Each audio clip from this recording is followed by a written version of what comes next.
Lecture number हमारे पास third है और कौन कौन सी प्रॉपर्टी आज हम देखने वाले हैं। तो उनमें सबसे पहले कलर है और सेकंड नंबर पे हमारे पास बैकग्राउंड कलर है।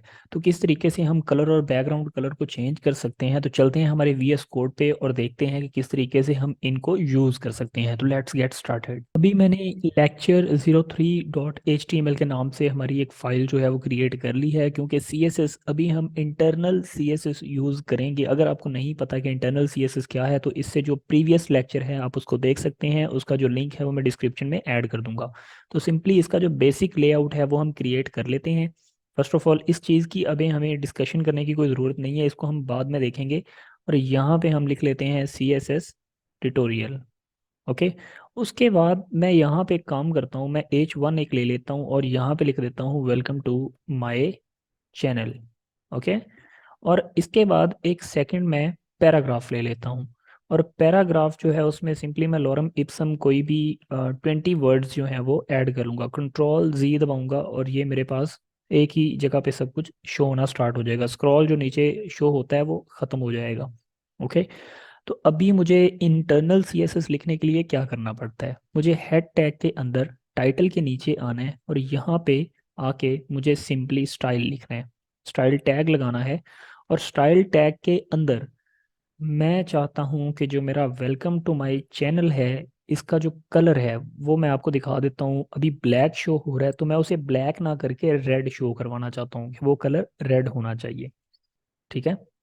तो अभी हम देख सकते हैं कि वेलकम टू माय चैनल जो है वो ब्लैक आ रहा है। तो इसको मुझे अगर रेड करना है तो सिंपली मुझे इसका जो नाम है उसको लेना है कि ये क्या है। तो ये H1 है।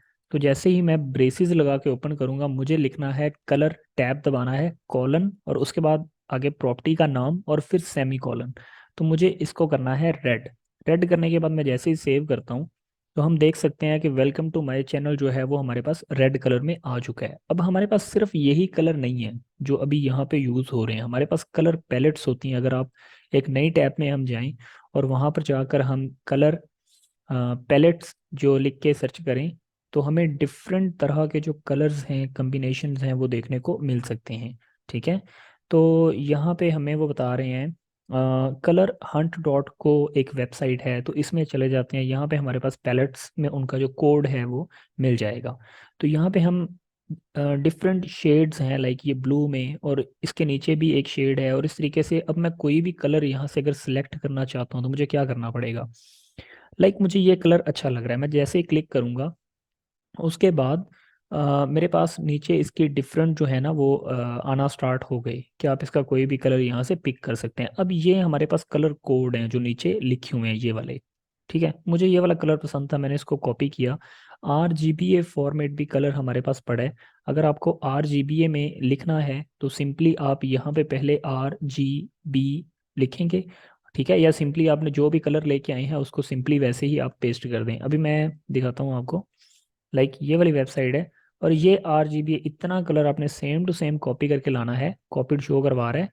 और जैसे ही मैं अपने VS कोड में आऊँगा और यहाँ पे पेस्ट करूँगा, अभी ये RGB फॉर्मेट में है, मैं सेव करता हूँ। तो अभी हम देख सकते हैं कि वो डेफिनेटली हमारी जो साइट है उस पर चेंज हो चुका है।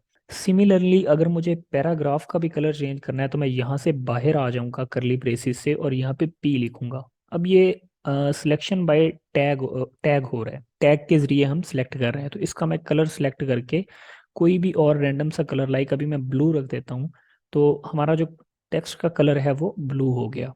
अभी हमारे पास ये हेडिंग थी, H1 था, ये हमारे पास पैराग्राफ था, दोनों को टारगेट करके हमने उनको कलर दे दिया। अभी अगर मैं बात करूं कि मुझे बैकग्राउंड कलर देना है, इवन ये हम पिछली हमारी जो वीडियो थी उसमें देख चुके हैं कि बैकग्राउंड हम किस तरीके से यूज़ करते हैं। तो मान लो कि मुझे जो मेरा H1 है इसको बैकग्राउंड कलर देना है। तो मैं सिंपली लिखूंगा बैकग्राउंड कलर और उसके बाद मैं यहाँ से कोई भी रैंडम कलर सेलेक्ट कर सकता हूँ, या जैसे मैंने आपको शो करवाया कि हम कलर पैलेट से भी कलर लेके आ सकते हैं। RGBA फॉर्मेट में, हेक्साडेसिमल फॉर्मेट में, या और भी बहुत सारे फॉर्मेट्स होते हैं कलर्स में। ओके। HEX होते हैं और आप उनको यूज़ कर सकते हैं। अभी मैं ये कलर जो है सिलेक्ट करता हूँ, सेव करता हूँ, तो हम देख सकते हैं कि हमारी जो हेडिंग है उसके पीछे वो कलर प्रिंट हो गया है। और सिमिलरली ऐसे ही मैं बैकग्राउंड कलर अपने पैराग्राफ को भी दे सकता हूँ। तो बैकग्राउंड कलर पे मैंने जैसे ही क्लिक किया और इसको मैं अजोर नाम का जो कलर है वो दे देता हूँ, तो काफ़ी लाइट सा कलर है। मे बी नज़र सही नहीं आ रहा, हम कोई और दे के यहाँ पे ट्राई कर लेते हैं। लाइक मैं यहाँ पे बैकग्राउंड जो है वो ब्लैक कर देता हूँ और टेक्स्ट जो है वो वाइट कर देता हूँ। तो अभी अगर हम देखें तो टेक्स्ट वाइट है, बैकग्राउंड कलर ब्लैक है। तो इस तरीके से हम अपने जो कलर्स हैं ना, टेक्स्ट कलर और बैकग्राउंड कलर, उनको सेट कर सकते हैं। एक होता है ट्रांसपेरेंसी।